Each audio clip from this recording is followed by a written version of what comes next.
Waheshimiwa wakuu wa mikoa, nimewaalika hapa ili tuweze kuongea machache kwa niaba ya wenzenu wote.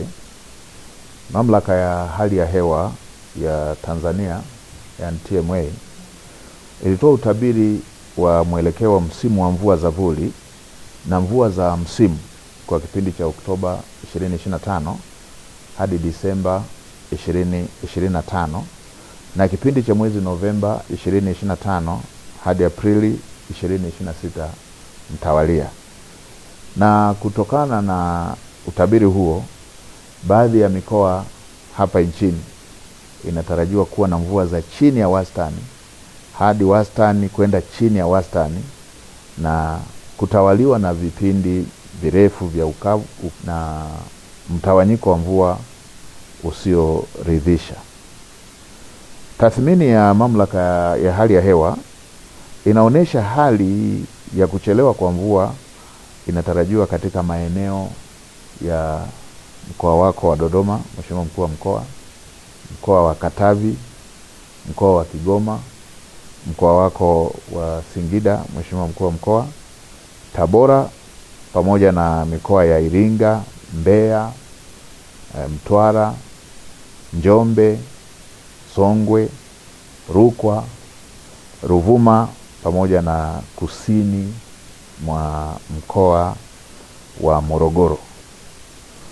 Na kutokana na taarifa hiyo, mamlaka ya hali ya hewa Tanzania nimeona ni vyema nitumie fursa hii kusisitiza masuala kadhaa muhimu kwa wananchi na mamlaka mbalimbali za serikali ili tuweze kujiandaa. Moja, Watanzania wote kujenga tabia ya kufuatilia kwa karibu taarifa za utabiri wa hali ya hewa pamoja na kuzingatia ushauri na maelekezo yanayotolewa.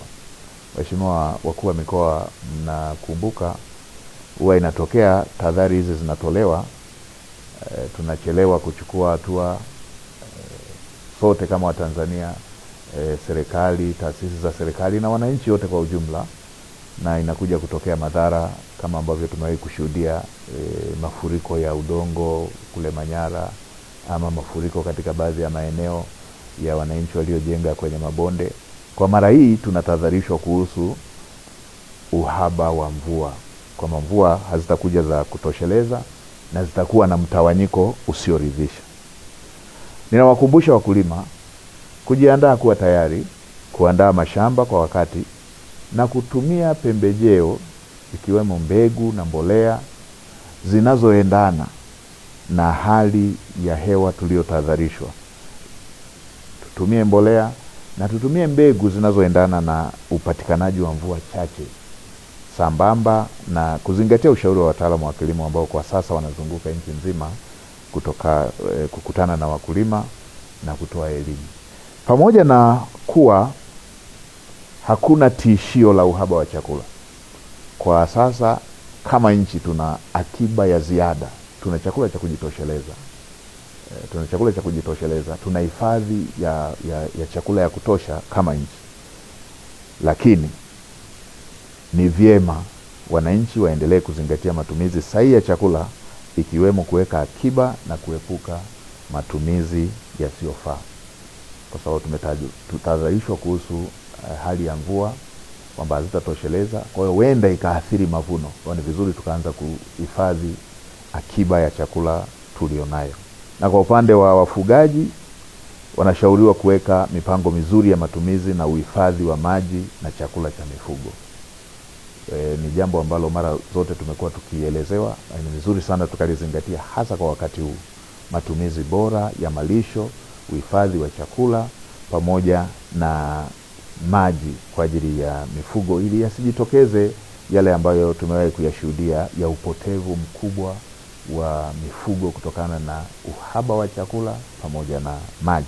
Wakuu wa mikoa pamoja na wakuu wa wilaya, wasimamieni maafisa ugani ili muhakikishe wanawatembelea wakulima na kutoa ushauri, ikiwemo matumizi sahihi ya mbegu kulingana na hali ya hewa badala ya kukaa maofisini.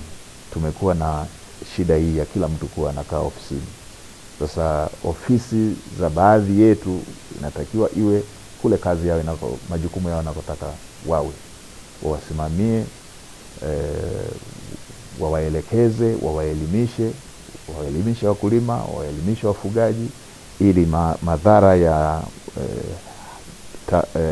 tahadhari hii tuliopewa yasiwe makubwa kwa wananchi wetu. Na kwa upande wa mamlaka ya bandari, mamlaka ya mapato TRA, TFC, wahakikishe kama kuna shehena zozote ambazo pengine ziko bandarini, pengine ziko kwenye meli, pengine zinakamilisha utaratibu wa kutolewa, zitolewe kwa udharura, zitolewe haraka, ili wakulima wetu waweze kuwahi msimu, pasiwepo na ucheleweshaji wa mbegu ama mbolea ama viuatilifu katika wakati huu ambapo wakulima wanataka waende sambamba na msimu unapoanza, na hasa katika baadhi ya maeneo ambako tayari tunaona kuna baadhi ya viashiria kwamba msimu umechelewa ukilinganisha na miaka mingine.